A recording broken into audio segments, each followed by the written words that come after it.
Hi everyone, welcome again to BricksMembers and our next big update, version 1.4.0.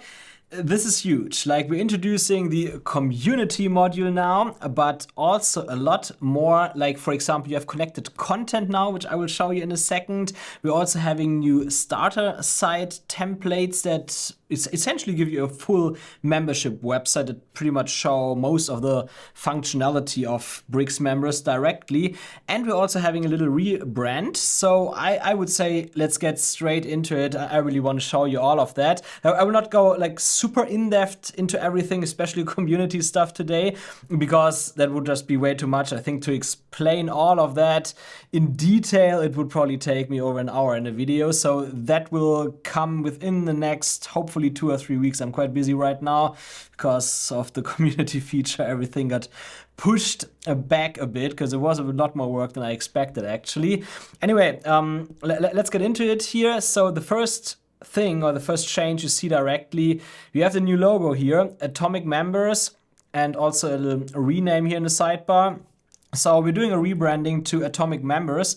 The main reason for that is simply that I want to release more and more plugins over time that are mostly made specifically for Bricks Builder. And I just don't think that it would be good to stick with the Bricks brand there, because then it would sound like I would own the Bricks brand. And I don't do that. I'm not affiliated with Bricks Builder in any way. I'm just developing plugins for it. And so if I have multiple plugins for it, and maybe even a website that brings it all together under one head brand, it would just not work. That's why I've decided to go for AtomikMembers, because Atomic is essentially the USP, like what we're actually doing, giving you all the atomic elements, query loop, filters, dynamic tags, etc., to build your own layouts instead of giving you like fixed templates and all of that stuff. Another reason, of course, is also that we might actually support more page builders in the future. Edge will most likely be first, but I also see some new builders like Buildarius, for example, popping up, where of course I have to see how they develop in the future. But some of those could actually fit what I want to do with BricksMembers and other plugins very well, because ultimately we're entering the AI area. I'm pretty sure, unless you're sleeping under a rock, that you already build a website, or at least a small one, with AI. I've also been playing around with that a lot, and I do think that changes quite a bit how we will build websites in the future, because that is just going better and better from here. So I think especially what we're doing with BricksMembers, or now AtomikMembers, actually fits that very well, because we have this underlying layers that just exposes data to all the elements like the dynamic tags, query loop filters, etc., conditional logic and stuff. And so this architecture fits the way you can build with AI actually very well. That's also why I integrated the MCP server recently, so you can just connect your WordPress site with BricksMembers to Claude or Codex or whatever, and just tell it what kind of membership site you want to have, and it will build everything automatically for you, which also makes a lot of sense, because things can get complicated, especially as you will see soon with the community, because building everything atomically has the downside, of course, that you have an increase in complexity. Like, the learning curve is a lot steeper and stuff. It might take a bit longer, but therefore you have full control over your layouts. And so, of course, AI compensates for that by simply doing it all for you. So you don't have to, and you get full customizability, right? So that's why I think that AtomikMembers rebrand makes a lot of sense. Will be a bit confusing maybe over the next few weeks, because the website is still BricksMembers.com and everything has the BricksMembers branding there, because I'm quite careful with SEO and stuff to do it properly, to moving that brand over. So this is more like an internal rebranding now, and over the next few weeks, maybe 1 or 2 months, we will roll out more and more, so that we're changing the brand step by step. Anyway, so just keep that in mind. Just from now on, it's AtomikMembers essentially, and not BricksMembers anymore. Anyway, let's come back to the more important part, all the changes in version 1.4. First, what I want to show you here, directly on the dashboard, you find the starter site button. When you click that, you can let BricksMembers create a full membership site for you directly based on example data here. So you see what that means, like 32 pages, 10 bricks templates, 8 user levels, 4 courses, 18 modules, 45 lessons, blah, blah, blah, all sorts of stuff here. And that's I decided to do that because I was actually developing a playground for BricksMembers to show new users how everything works, because it is different than other plugins. But I wasn't able to actually publish the playground because I wanted to be safe. I wrote an email before to the Bricks Builder team, and they told me, like, after an internal discussions, that they cannot allow running a playground like that because I would have to have an active Bricks Builder installation with a proper license there, of course. They told me that they would trust me with that, but they also know that if I do it, then of course everyone would do it, and that can quickly lead to problems that they probably cannot even plan with or imagine right now. That's why they told me I should just not create this playground, and I can totally understand that, because of course if like, let's say later hundreds of people have all their playgrounds down there and everyone has some licenses, and eventually someone gets access to a license or something, and yeah, then it might create problems, right? So I can totally understand why they had to make this decision, and therefore it was also good that I asked them instead of just publishing the playground. So I had to think about how to deal with that best now, and I thought this is the best thing you can do. It's not pre-purchase, but at least after a purchase, you can test everything very quickly and see how everything works based on that setup here that's automatically done for you. And I mean, we have a 60-day money-back guarantee for a reason, so that you have the time to test everything properly. So I think that's the best we can do there. So much about point 1 here, starter sites. Next up is a new module. So if you go to modules here, you find the connected content module. And this module is awesome if you work with WooCommerce, FluentCart, or SureCart or so, especially because oftentimes then you have a product created that has the same name as an online course, for example, you want to sell. Then you would always have to fill out all that fields separately, right? No one wants to do that. So with connected content, you can simply connect certain posts from your content structures here in BricksMembers, or also all sorts of WordPress content to other WordPress content, and then essentially merge the fields. For example, if I had a WooCommerce product now called DaVinci Resolve course, and I have a DaVinci Resolve course in BricksMembers, then I can connect that course post to that product and reuse fields all the time, so you don't have to post everything twice. You still have to create those 2 posts, of course, can't take that away from you, but at least it saves you a bit of time and it keeps everything in sync. It's also a bit better if your client probably wants to change the content up or something like that. So essentially how that works is you have the connection types here. So here, for example, I already set that up, course to Woo product, like you just give it a label and a key. Then you can select the owner post types. Here I selected courses, and then connected post types, products. Just save that here, and then under connections, you have all sorts of more options to connect certain fields, etc. Like I won't go in depth here about how that exactly works. It's actually quite easy to read in like 5 minutes or so in the documentation. I would just leave links to the documentations here for all those things in the video description. There you find that directly. And there's also one more new thing under integrations here. A payment provider is especially interesting if you live in South America or you have clients there. And that is that we now support Mercado Pago. You just activate that here and you can configure it just like Stripe, PayPal, and Square, like you usually used to. So much for these smaller additions. There's a lot more, like lots of bug fixes. We have a few performance improvements as well. And also the video element got quite a few updates. You can change the speed now. It works better with transcripts. You can also add watermarks and a few more improvements there. So if you use the video element, also look up in the documentation, the changelog, what exactly is there. It's quite interesting. But let's now come to the headline feature. It's finally there in beta though. We have the community module. So of course, just like all other modules, you first have to go to modules here, and there you find it directly, the community module.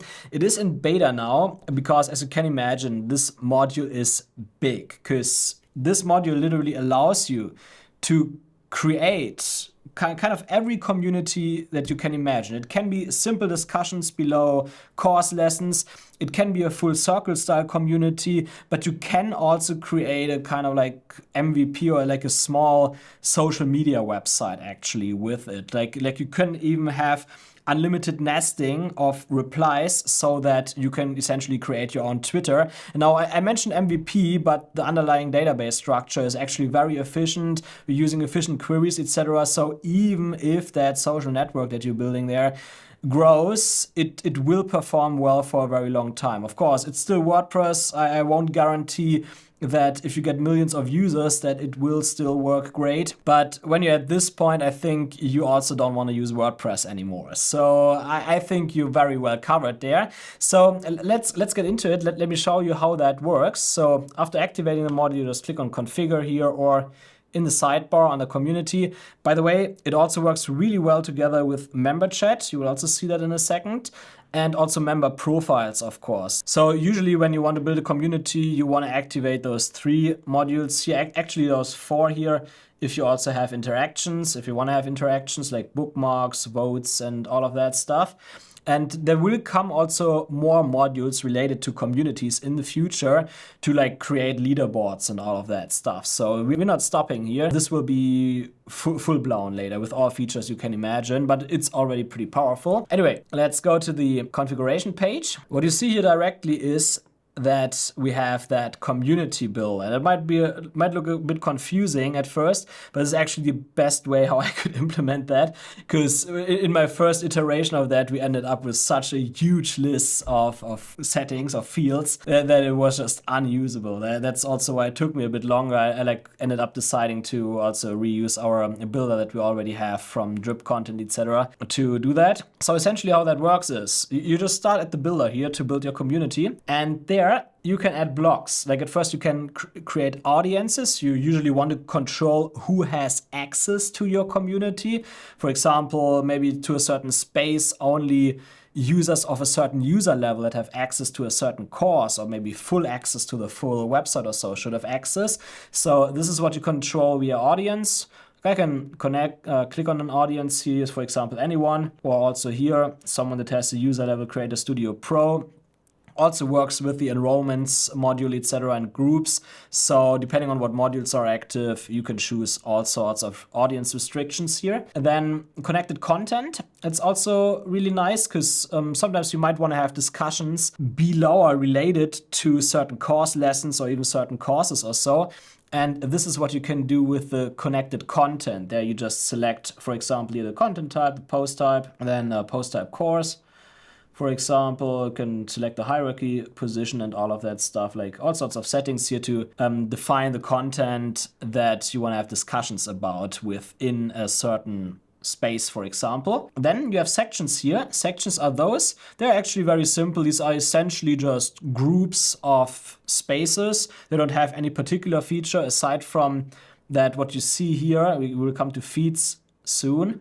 But you see like with those lines here, you can connect everything. And essentially, when you connect something to a section, that means that it's automatically connected to all spaces inside of a section. That's like the 2 features of sections. They just put spaces together into one, and also they let you connect multiple spaces to the same audiences, content, and feeds. And then, yeah, next up we have spaces here. This is that, and this is also where most of the settings live. As you can see, that gets a bit longer. Because with spaces, you essentially define certain areas of your community and how these areas should be. Like, for example, aside from those obvious settings here, who can create new posts, who can reply, who can join and all of that stuff. Where is that here now? You can, for example, also define the maximum reply depth here, because, you know, like people should be able to reply to a post, but then should other people be able to reply to like nested replies already and all of that stuff. Like these are all things that you can define here, like exactly how each of those spaces should work. That's quite interesting because you can essentially use one space for your whole community. If you want everything to exactly behave the same, you want the same users to have access to the same space and all of that stuff. But you can also use multiple multiple spaces on the same membership site, like I'm doing here. You see we're having quite a lot of spaces to fulfill all sorts of different functions within your community, like restricting certain discussions to certain users via those connected audiences here, or also to discussions for certain content and stuff. And then it gets even more interesting because at the end here we have feeds. And so what you can do is you can connect all those spaces, or as we do here, for example, all the spaces inside a section to certain feeds. And that means that you can also show content from different kinds of spaces within one feed. That's, for example, interesting if you're on a homepage, for example, of your membership site. Then it can make sense to show all the recent posts of all sorts of feeds that you have on your website. Because, for example, if you have certain discussions happening under lessons of a course, then usually they don't get seen very often by users, because they only see them usually when they go to the actual lesson and look at the bottom. I will actually show you that in a moment, how that works with normal WordPress comments. It's actually not that good. But then when you display those comments directly on the homepage in a main feed where maybe all spaces come together, then users see directly, someone commented there under a lesson post, and so maybe they want to engage in that discussion. That's why these feeds are actually very powerful, and you can build them however you want. Like, you can decide here visually which spaces in which section feed into which feed. And of course, last but not least, we also have a little setup from a starter here. So if that all is a bit complicated for you at the beginning, you can just also select a starter here, depending on what you want to do. Go through those 3 steps here and like do some basic settings, and then you're already done, and like your first community is set up. That's also what I suggest to quickly get started, especially now doing beta with it, so that you can quickly test everything and see how everything works. But yeah, this is how it works here in the builder, how you essentially set up the backend of your community. There are of course more settings here, like you can also manage people. You have content moderation available here. Lots of settings actually. I think most of that stuff here is self-explanatory, especially safety here, for example. You have all sorts of rate limits that you can adjust. What's also important to mention here is mentions and references. Like, the communities also allow you to reference other users and also other content. And of course, you might not always want that they are able to reference every other user from the website or every content from the website. So here you can create policies that you can then attach to spaces. Actually, here I can show you how that works. So if I go to Builder, there we have, where is it? Here, the mentions and references policy. There I can then select the policy that I have. And here in the settings, you can create those policies. So here you can decide for every space what kind of content can be referenced and also what users can be mentioned. It's also with the user profiles module an extension for it. Like in the user profiles module, we have that privacy field where you can essentially let people decide if they want to appear in public feeds and whatnot. And this is also extended now with another, where you can create another select where people can also decide to opt out of being mentioned and all of that stuff. So you're also taking privacy of your members into account here. And yeah, then community also works closely together with member chat. And there are also a few more settings here if you want to have linked rooms, for example, and all of that stuff. It's also a bit better explained in the documentation. So much for the back end. I know it's quite a lot of settings, but there are like for all the stuff that you usually don't really want to adjust, I made sure that there are proper defaults set that will save you some time. So just get into it and play around. It's pretty cool. But now let's look how all of that looks in the front end. Of course, you decide ultimately how it looks. So I will just give you an example here to see, or to give you some rough ideas of what you can do with it. So at first, like, this is now my community homepage here where we essentially throw everything together.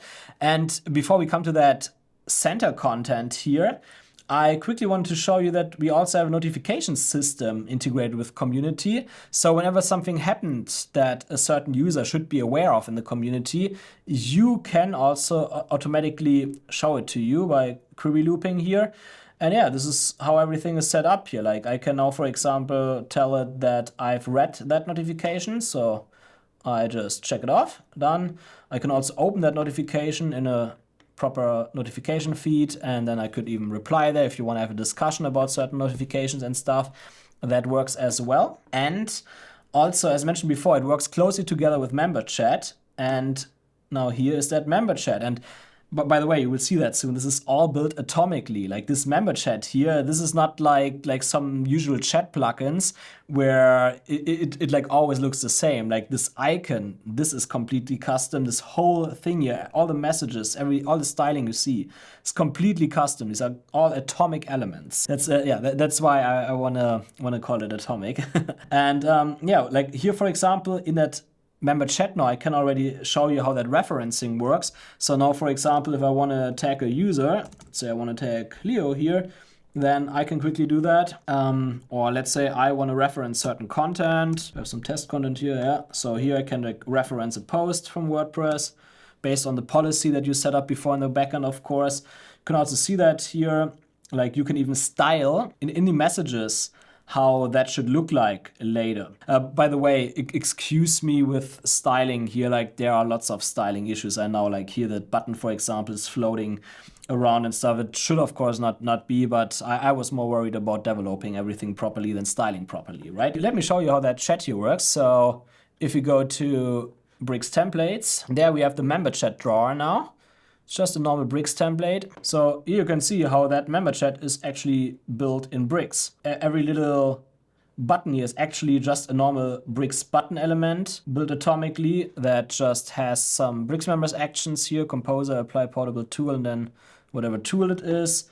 This here, so you remember, the input field is just a normal block element, and I just give it the right context here and functionality, a little layout role, editor, message text area slot, because usually input fields, they don't require much styling, right? So here it's fine to do that. And same here with messages. Like I showed you before, we have these cards here where I mention something or I mention like a reference a post here. I can even style that atomically, how that should look like. And that also all works via nestable elements that give the right context here with the right settings. Again, like this is a lot of stuff to know about, so read the documentation or wait a few weeks until I have the video ready for it. And now that essentially works the same in the community now. So let's have a quick look here at the actual community instead of chat here and notifications only. So at first, for example, you want to start a conversation, then we have that here, all built atomically, of course. I will also show you that in a second. Then of course, you can also like reference people here. So here, for example, let's reference Maya, so I could do that. Then you see we already have some conversations here with replies. Now those replies are just normal replies that I can't reply to. So there we have a visual nesting depth defined. And also like here, if I would want to reply now, this is also all atomically designed. We're also having bookmarks here, notifications you can turn on, or like follow, you can like here, that actually works together with our like system. So you can combine that with liking WordPress posts and all of that stuff. That also makes it quite powerful. So basically the same stuff repeating all the time because it's a query loop. So let me show you how that works in Bricks Builder. By the way, you cannot click edit page. If I do that, it shows me that it is not precisely WordPress friendly. So we're having custom database tables here that are optimized to keep the query count low, etc., so that your site will scale well. So I kind of mentioned in the beginning. So here you always have to right click, edit with Bricks. And then you see here again, it's essentially the same stuff as member chat.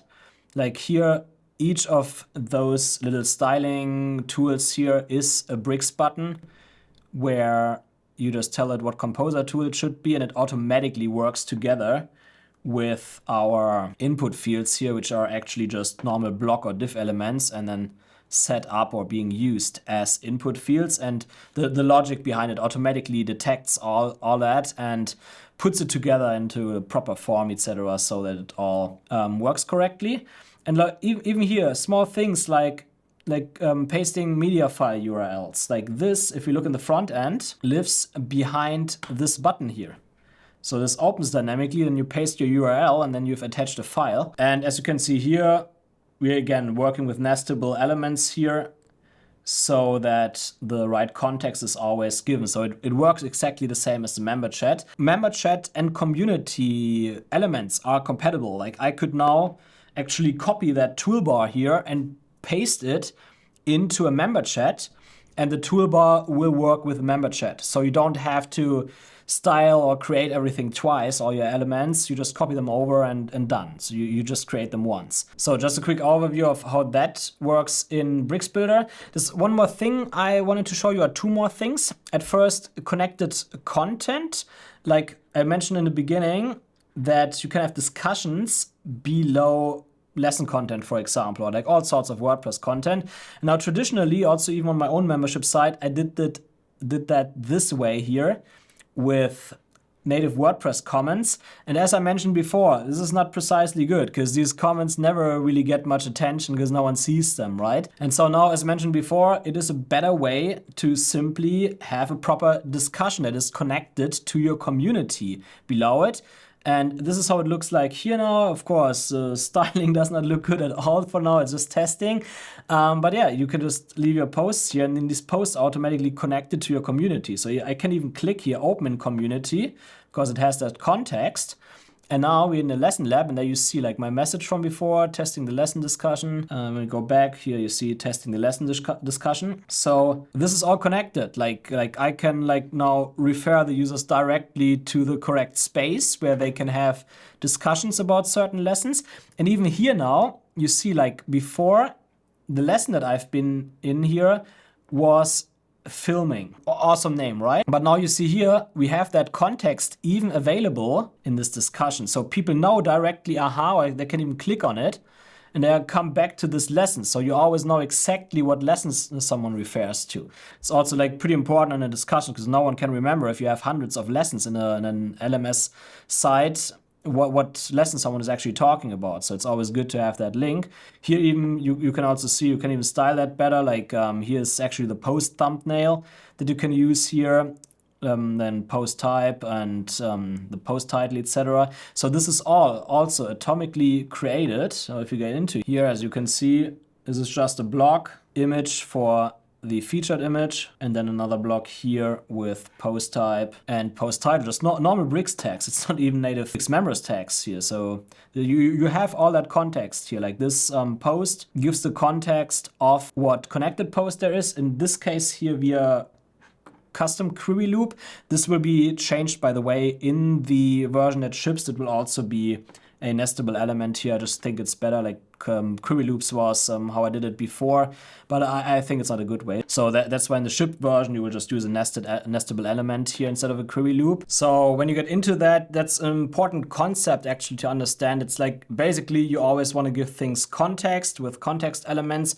Sometimes the context also comes already here from the URL that it knows what kind of page or post it is on, and then like a part of the context at least is there, and you might just give it a bit more context about like what is a composer here and what is a like a reply or something like that. And then within that context, you essentially build everything exactly the way you want.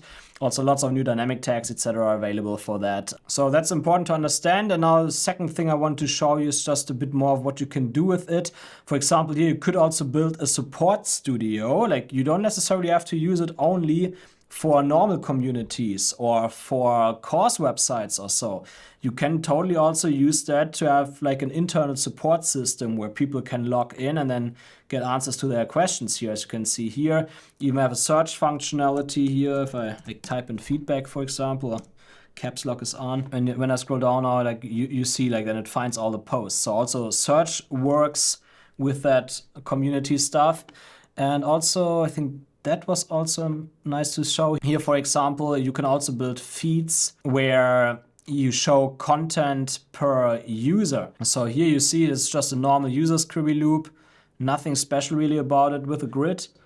And then we have this activity cards here, and that's a specialized query loop, BRM community member activity. And there we have like a few more settings here at the bottom where you can limit everything, etc. And yeah, then all the recent content pops up here from members. Of course, if certain members don't want their content to be shown in the community, then you can also limit that. However, I think that already shows you how much you can actually build with it. Like that, for example, you could also use on account pages for certain users.